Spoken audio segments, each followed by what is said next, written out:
부를 받기에 따라 지혜와 힘을 받기에 존귀 영광과 찬송을 받기에 어린 양께서 합당하시네.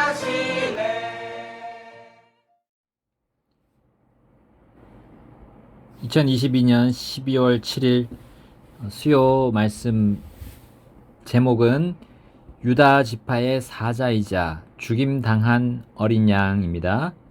요한계시록 4장 7절에서 8절 먼저 읽겠습니다.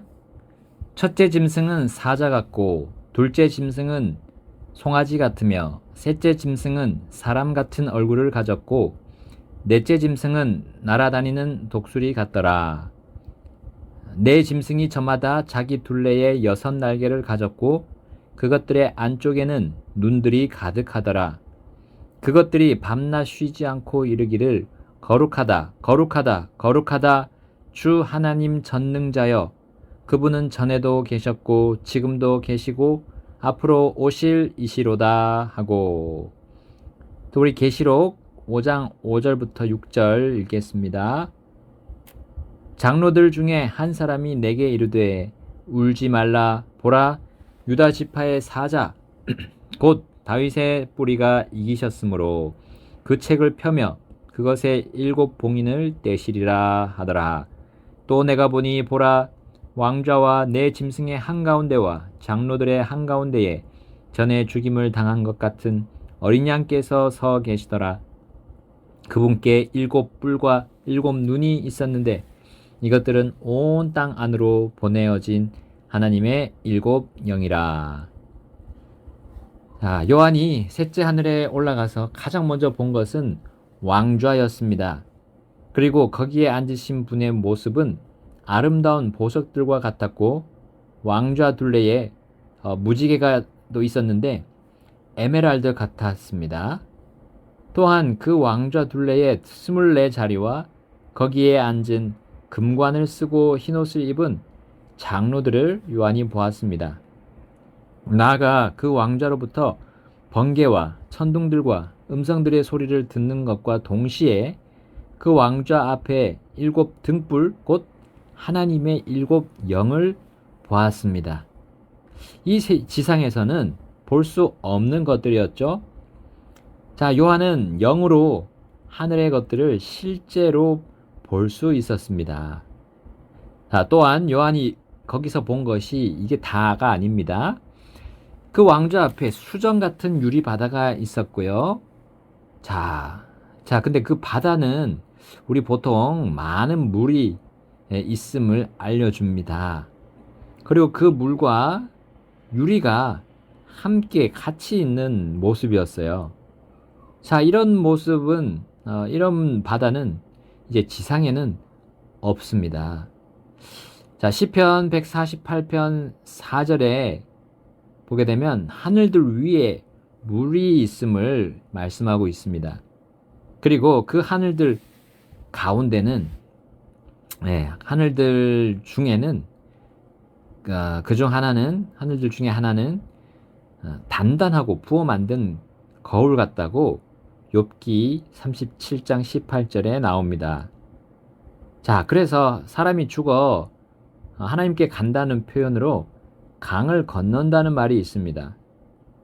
또한 천국에 대한 찬송가들을 보면 강을 건너가서 사랑하는 주님을 만나고 또한 먼저 가신 분들을 만난다는 그런 가사들이 나옵니다.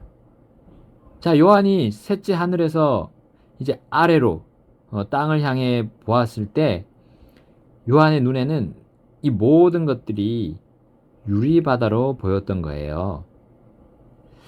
자, 그리고 또 한 가지 요한이 본 것은 장로들이었습니다. 그 장로들 말고 또 하나의 생명체도 보았는데, 자, 그것이 바로 왕좌 한가운데와 왕좌 둘레에 있던 4마리의 짐승들이었어요. 그 짐승들의 공통적인 것은 앞뒤에 눈이 가득했다는 겁니다. 그리고 6개의 날개를 가지고 있었고요. 또한 그 날개들의 안쪽에는 눈이 가득했다는 겁니다. 눈. 그런데 이 네 짐승에 서로 다른 부분이 있습니다. 서로 다른 부분 바로 얼굴이었는데, 자, 그 첫째 짐승은 사자 같은 얼굴을 가지고 있었고, 또 둘째는 송아지 같은 얼굴, 셋째는 사람 같은 얼굴, 그리고 넷째는 독수리 같은 얼굴이었습니다. 우리는 구약을 통해 이 천상의 생명체의 이름이 바로 스라빔을 알 수 있습니다. 자, 이사야서 6장 2절에서 4절에 보면 그것 위에는 스랍들이 저마다 6날개를 가진 채 서 있더라. 그가 2날개로는 자기 얼굴을 가리고 2날개로는 자기 발을 가리며 2날개로는 날더라. 하나가 다른 하나에게 외쳐 이르되 거룩하다 거룩하다 거룩하다 만군의 주여 그분의 영광이 온 땅에 충만하도다 하더라. 그 외치는 자의 음성으로 인해 문 기둥들이 흔들리며 그 집이 연기로 가득하더라 했습니다. 자, 이사야는 유다 왕 우시아가 죽던 해에 이것들을 보았습니다. 그리고 약 800년 만에 요한이 보게 되었습니다. 바로 셋째 하늘 그 왕좌 앞에 있던 스랍들을 보게 되었죠. 그리고 그 찬양은 두 사람에게 똑같이 들렸습니다. 똑같은 내용으로 들렸습니다. 바로 전능하신 만군의 주님을 향하여 이 스랍들이 3번 연속으로 거룩하시다 거룩하시다 거룩하시다 라고 선포하며 외쳤던 겁니다. 스랍들은 주님의 영광과 주님의 일들을 찬양했습니다. 비록 그들의 앞뒤와 날개에 눈이 가득했지만 이사야나 요한은 결코 그 짐승들을, 이 스랍들을 두려워하거나 무서워하지 않았어요. 그리고 그들에게서 마귀 사탄처럼 죄악이나 어떤 불이나 불법 등 그 어떤 하나님에 대한 신성 모독도 찾아볼 수 없었습니다. 스랍들은 주님 앞에서 선했고 주님의 영광을 나타내고 있었습니다. 특히 이들은 위쪽에 있는 2날개로 자신들의 얼굴을 가렸고요. 아래쪽에 2날개로 발을 가렸습니다. 그리고 중간에 2날개로 날았어요. 그만큼 자신들을 주님 앞에서 낮추고 자신들의 모습이 하나님 앞에서 부족하고 연약하다는 것을 보였습니다.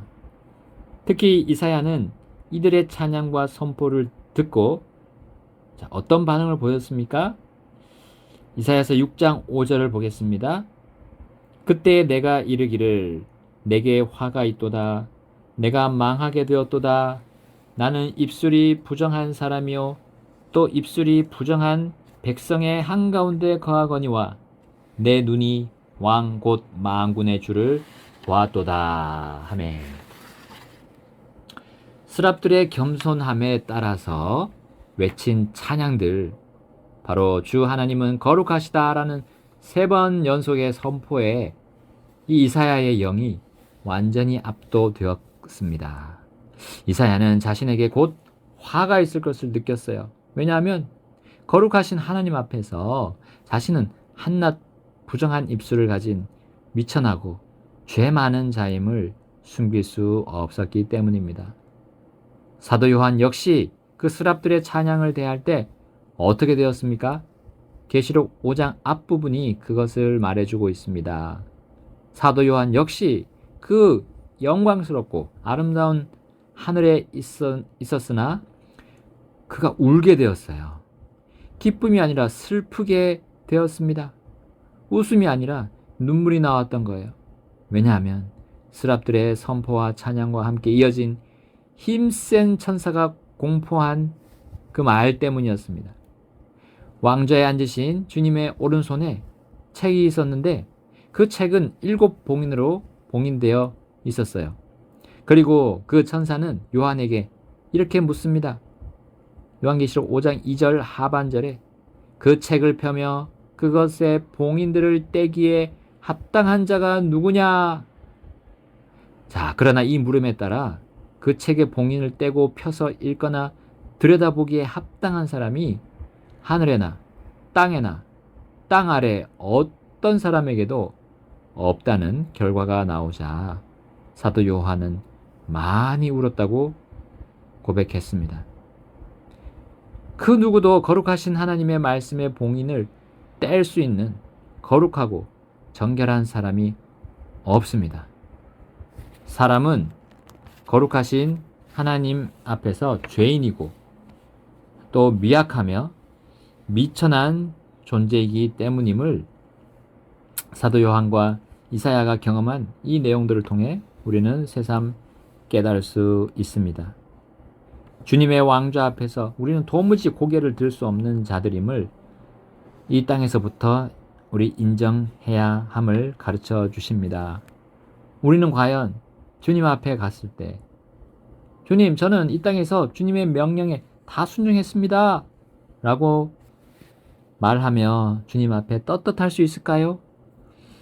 혹시 저는 주님의 말씀을 하나하나 다 지키려고 애썼음을 주님이 알아주시겠지요?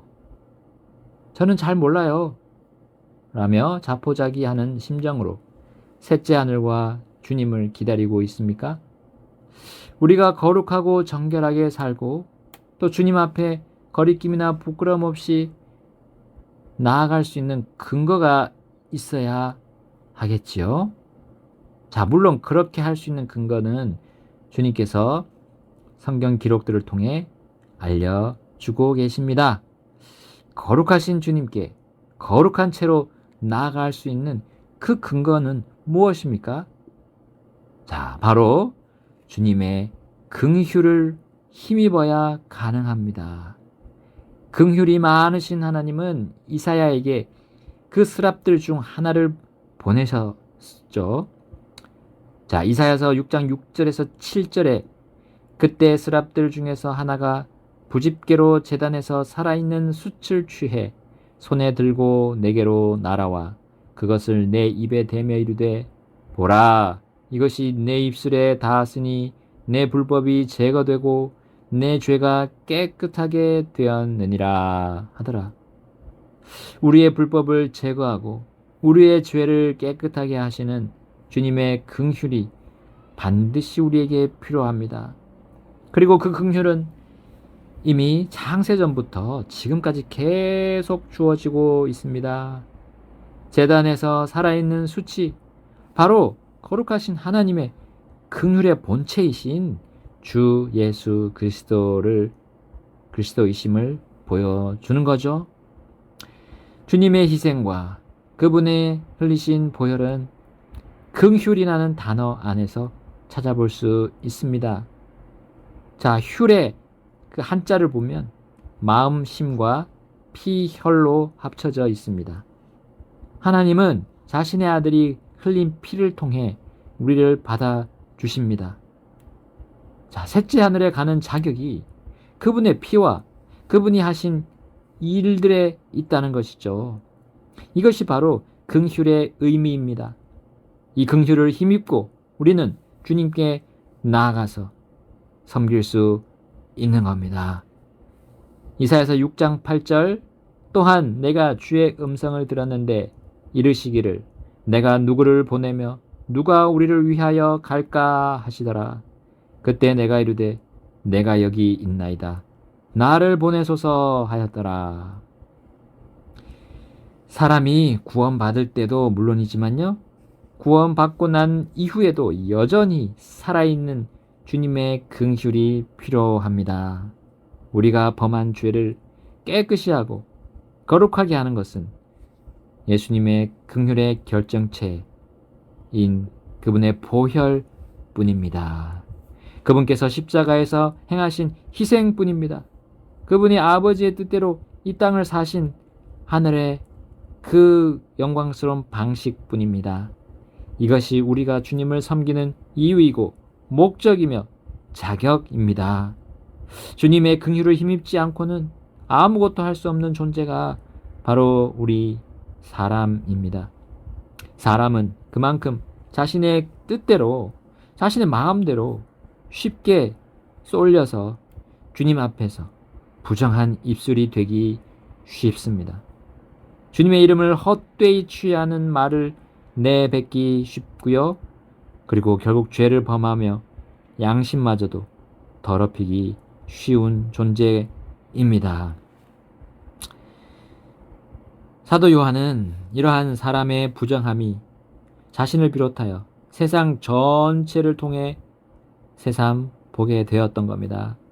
사람이 그 책에 봉인을 떼기에 결코 자격이 없음을 알면서 그는 울고 슬퍼했던 거예요. 자, 그때 그에게 하늘의 24 장로들 중에 한 사람이 와서 이렇게 말합니다. 요한계시록 5장 5절 하반절입니다. 울지 말라. 보라, 유다 지파의 사자 곧 다윗의 뿌리가 이기셨으므로 그 책을 펴며 그것의 7 봉인을 떼시리라. 아멘. 이 얼마나 반갑고 기쁘고 즐거운 소식입니까? 요한이 흘리고 있던 슬픔의 눈물을 단번에 멈추게 하는 그런 목소리 아닙니까? 그 기쁜 목소리를 듣고 곧바로 요한은 무엇을 볼 수 있었나요? 계시록 5장 6절 또 내가 보니 보라 왕자와 내 짐승의 한가운데와 장로들의 한가운데에 전에 죽임을 당한 것 같은 어린 양께서 서 계시더라. 그분께 7뿔과 7눈이 있었는데 이것들은 온 땅 안으로 보내어진 하나님의 7 영이라. 사자가 어린 양으로 바뀌었습니다. 예수님은 왕이시지만 우리를 위해 어린 양이 되셨어요. 우리를 살리기 위해 겸손하게 되셨습니다. 그러므로 스랍들과 장로들도 겸손할 수밖에 없었던 거죠. 겸손한 경배를 드릴 수밖에 없었습니다. 이사야가 얻은 긍휼인 그 살아있는 숫은 바로 요한이 얻은 긍휼인 어린 양과 일치하는 거죠. 세상 죄를 제거하시는 하나님의 어린 양이신 주 예수 그리스도께서 죽으시고 장사되시며 일어나신 후에 승천하셔서 바로 하늘 왕좌, 하나님의 왕좌 오른편에 앉으셨습니다. 그분을 힘입어 우리는 하나님의 긍휼과 은혜의 왕자로 그 앞으로 담대히 나아갈 수 있게 되었습니다. 주님의 죽으심은 결코 헛된 일이 아니고 허망한 일도 아니었습니다. 주님의 죽으심으로 우리는 하늘로 올라갈 수 있게 되었습니다. 주님의 죽으심으로 우리는 이 땅에서도 올바르게 살 수 있게 되었습니다. 주님의 죽으심으로 우리는 영원히 남는 하늘의 귀중한 일들을 할 수 있게 되었습니다. 어린 양의 죽으심으로 우리는 심지어 그분과 함께 다스릴 수 있는 자격을 얻는 기회까지도 주어졌어요. 그 어린 양의 다른 이름이 무엇이라고 했습니까? 유다 지파의 사자라고 했습니다. 야곱이 죽기 전에 이 자신의 아들들을 축복할 때 유다에게 이러한 말을 남겼습니다. 창세기 49장 9절에서 12절입니다. 유다는 사자 새끼로다. 내 아들아, 네가 탈취한 것을 떠나서 위로 올라갔도다. 그가 엎드리고 웅크린 것이 사자 같고 늙은 사자 같으니 누가 그를 깨워 일어나게 하리요. 실로가 오실 때까지 홀이 유다를 떠나지 아니하며 법을 주는 자가 그의 발 사이에서 떠나지 아니하리니 그에게 백성이 모이리로다. 그가 자기의 어린 수나귀를 포도나무에 매며 자기의 나귀 새끼를 좋은 포도나무에 매리니 그가 자기 옷을 포도즙에 빨며 자기 의복을 포도의 피에 빨았도다. 그의 눈은 포도즙으로 인하여 붉겠고 그의 이는 우유로 인하여 희리로다. 아멘. 여러분, 보통 사자는 동물의 왕이라고 불립니다. 다스리고 통치하는 왕이 유다에게서 나왔고 또한 왕들의 왕이신 메시아를 실로라고 불렀습니다. 그리고 결국 그분과 포도의 그 피와 관련이 있다는 이 예언적이고 계시적인 말씀을 야곱이 받아서 유다를 축복했던 거예요. 유다의 사자이신 또 왕이신 그 주님의 죄 없고 영원히 살아있는 붉은 피가 흘려지면 죄 많은 사람들이 희게 되리라는 이 복음의 메시지도 그 유다의 축복의 말에 들어 있습니다. 여러분, 스랍들 가운데 첫 번째 얼굴은 바로 사자의 얼굴 같았다고 했어요. 자, 이 사자는 우리 주 예수님의 왕 되심을 보여줍니다. 신약 성경 복음서 중에서 가장 첫 번째 복음서 마태복음이 바로 왕의 계보로 시작하고 있어요. 그리고 전체 내용은 왕이신 예수님을 보여줍니다. 스랍들의 다양한 얼굴들조차도 이 어린 양이시며 유다의 사자이신 예수 그리스도의 면면을 보여주고 있는 거예요. 자, 그 다음 두 번째 그 스랍의 얼굴이 송아지의 얼굴과 같다고 했어요. 자, 송아지의 얼굴은 일하시는 그분의 우리 주 예수님의 모습입니다. 또 세 번째 얼굴이 사람의 얼굴 같다고 했죠? 그 사람의 얼굴은 사람의 아들로서의 우리 예수님의 모습입니다. 또 마지막 네 번째 얼굴은 독수리의 얼굴과 같다고 했습니다. 온 세상을 가장 높은 하늘 위에서 조망하시면서 살피시는 하나님의 아들로서의 우리 주 예수님의 모습인 거죠. 자, 우리는 이와 같은 주 예수 그리스도의 모습과 그분의 보혈과 그분의 희생을 근거로 해서 우리 하나님을 거룩한 하나님을 우리가 섬기고 있습니다. 그리고 그분의 왕좌 앞으로 우리는 담대하게 나아갈 수 있게 되었습니다. 또한 요한이 들은 그 스랍들과 장로들이 하늘에서 외치는 그 찬송에도 우리는 함께 동참할 수 있게 된 거예요. 우리 계시록 4장 11절에 말씀합니다. 오 주여, 주는 영광과 존귀와 권능을 받기에 합당하시오니 주께서 모든 것을 창조하셨고 또 그것들이 주를 기쁘게 하려고 존재하며 창조되었나이다 하더라. 아멘. 자, 또 어떤 찬송이 있습니까? 계시록 5장 9절에서 10절, 12절에서 14절입니다. 그들이 새 노래를 불러 이르되 주께서 그 책을 취하시고 그 책의 봉인들을 열기에 합당하시나이다. 주께서 죽임을 당하시고 주의 피로 모든 족속과 언어와 백성과 민족 가운데서 우리를 구속하사 하나님께 드리셨으며 또 우리 하나님을 위해 우리를 왕과 제사장으로 삼으셨으니 우리가 땅에서 통치하리다 하더라. 12절입니다. 그들이 큰 음성으로 이르되 죽임을 당하신 어린 양께서 권능과 부와 지혜와 힘과 존귀와 영광과 찬송을 받기에 합당하시도다 하더라.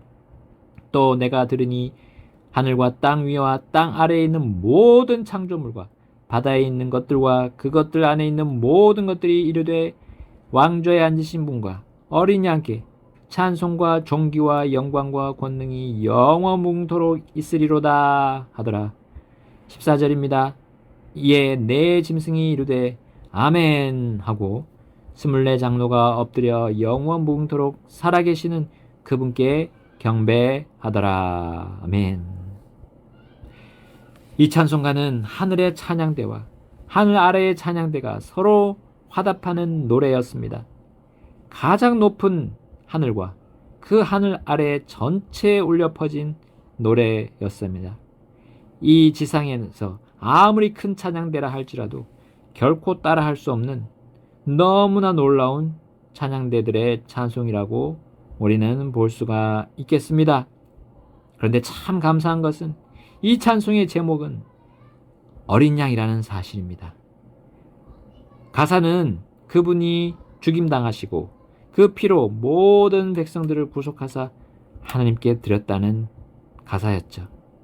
그러므로 유다 지파의 사자이시자 세상 죄를 제거하신 어린 양을 우리 역시도 찬송할 수 있습니다. 이 찬송으로 주님을 섬길 수 있는 특권의 기회, 그것이 바로 그분의 긍휼임을 우리는 잊지 말아야 하겠습니다. 진짜 그분의 긍휼을 힘입고 살아갑시다. 이것이 주님이 기쁘게 받으시는 찬송이 될 것입니다. 그리고 또한 주님이 기쁘게 받으시는 섬김이 될 것입니다.